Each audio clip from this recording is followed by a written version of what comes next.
What's up, guys? So in this video, I'm going to be walking you through how you apply your first AI system into your business. So a lot of us have been hearing about all of these new AI updates. Claude, Opus 4.8 this, ChatGPT has developed this new model that performs 4 times better than that. Gemini, Grok, all of these systems that keep on popping up each and every day, but we haven't even applied the basics yet because we have a lot to do. We don't have time to sit down and learn about these models and what they can do and how I can apply it. And when we did try to apply it, it was so complex that you need to now think about hiring a technical person just to help you implement these things. Well, I want to make your job easier, especially if you are a frequent ChatGPT user and you use it to do a lot of the work that you do on a daily basis. I want to help you use some of these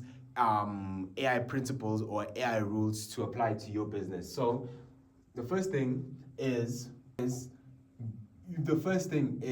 we have to get a ChatGPT paid account, right? So a lot of people are let me just say put cash.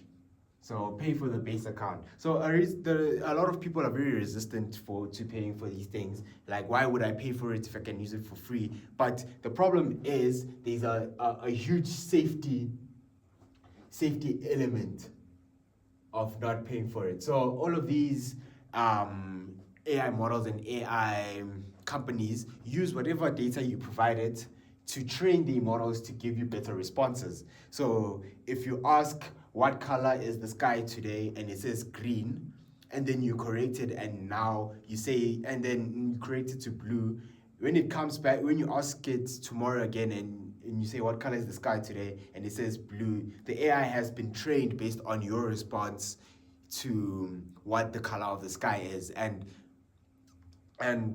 it doesn't just take your sentences that you give it and train the models. It also trains the models on whatever document it does, whatever documents you give the AI model. So if you give the AI model the documents of your financial year and how you've been performing financially, it's able, and now it trains on that document, and now it's able to read financial documents properly. But now it's either your personal data is now given to the servers and given to the servers of these AI companies, and now they know, and now they can see whatever your financials are, and the AI is gonna use those documents and stuff as basically references to answer other people's questions. So that would leak your personal information or maybe your client's personal information if you have it on those documents. So if you pay for a ChatGPT account, they have a policy that restricts them from using your data as a training model for their AI. But this is obviously not the best way to secure your data, because they still have access to the servers where your stuff is sitting. So it's not 100% secure. But this is a first step that you should be taking into protecting yourself in the business from these AI models. Now, how to apply AI to help you do more in your business. We have to understand the sequence of the stuff that you want to get done. So of course the stuff has to be something that is repetitive because we don't want to give AI any decision making just yet, because remember, this is your first AI system. We want to ensure that whatever we're putting in is a easily replicatable task. So this task should be a task that we have to that we know how it works and how we get to the end goal and what are the steps, and it's repeatable and it can be done by anyone that you can just train. So the rule is, if you can train somebody to do it, then you can train AI to do it better, faster, and easier, right? But to train someone, we have to know what is the first thing they have to do. So probably open Gmail as an example. And then what is the second thing they have to do? Second thing they have to do is, let's just say we are trying to automate our invoicing, we open Gmail and then we have to find people who are overdue, right? So find people who haven't paid us or who are overdue. Once you find those people,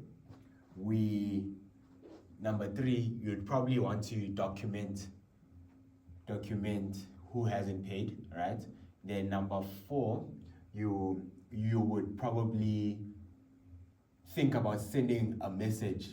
So messaging the people that haven't paid to request for the payment. So document and messaging. And then once the people have been messaged, probably number 5, you check if they've paid. And then the last one, you probably, once if they have paid, you confirm that they've paid, then you probably remove them from the list that you have of people who have not paid. So if you had to do an invoicing, if you had to train someone to check your invoicing and follow up with the people that must pay you for the services you've provided, this is probably the basic steps that you're going to do to complete the task. And to complete the task, we have to ensure that the payment is in, and then also ensure that the payment is in, and then also ensure that the list is updated to remove this person from the people who are overdue or people who are still paying. Now, how we apply AI onto this thing, we have to use a platform called make.com,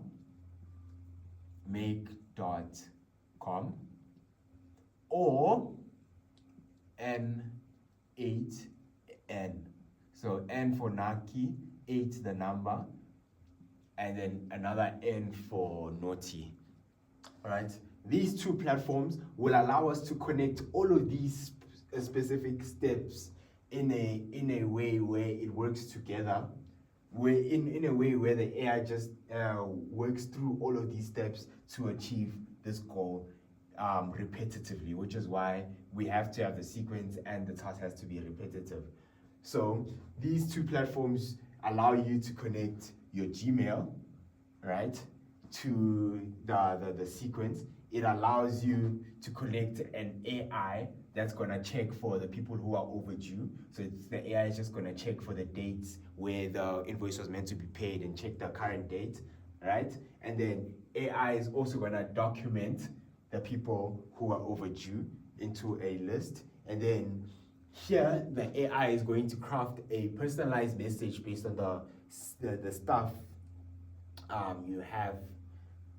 So I'm gonna say Gmail just so we know. Then we say AI. Then we say AI because AI has to document it. Then we say AI plus Sheets.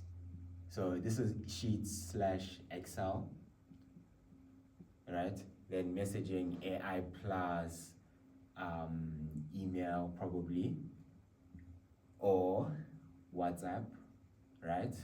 Or however you communicate with these particular clients. And then AI will come back. So here AI, it's gonna check.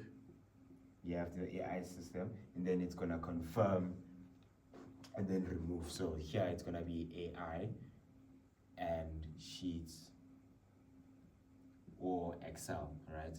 So this is how you apply your first AI system or first AI workflow to your business. This one is just to demonstrate how you do it for an invoicing system where you check invoices that are currently missing and message the people to retrieve them. But this could happen for anything that's a repetitive task in your business. If you have to do CV screenings, you find out what is the first step. Okay, I open my Gmail where all the recruitment, all the people who are trying to apply for the job have sent their CVs and stuff. Here I need to put some sort of filter for the people I don't want. here I put some sort of filter for the job recruiters that I do want. So after it filters out people I don't want, it should find the keywords that I do want in whatever role I'm covering in. And then here is the custom messaging to the people I have approved or the people that I do want for interviews. And it has the AI send a messaging, the AI send a, what do they call it? It has the AI send them an email back to congratulate them on the interview and schedule the interview for them.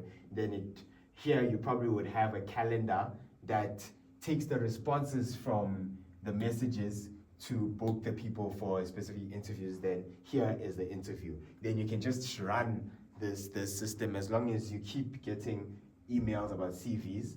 Everything else is just an automated process until the end goal, which is either getting the person you want in the job, confirming that you received payment from an invoice, anything that is a repetitive task in the business. This was just an example. You just have to remember that we have to know the sequence in how we do the work to reach the specific task. And then if it's repetitive, then it will allow us to replicate the human journey in an AI system. And these platforms, Make.com and N8N, allow you to do so. So if you want to learn how to do this with an actual expert at the workshop, we're going to be hosting a workshop in 2 to 3 weeks, depending on when this video drops.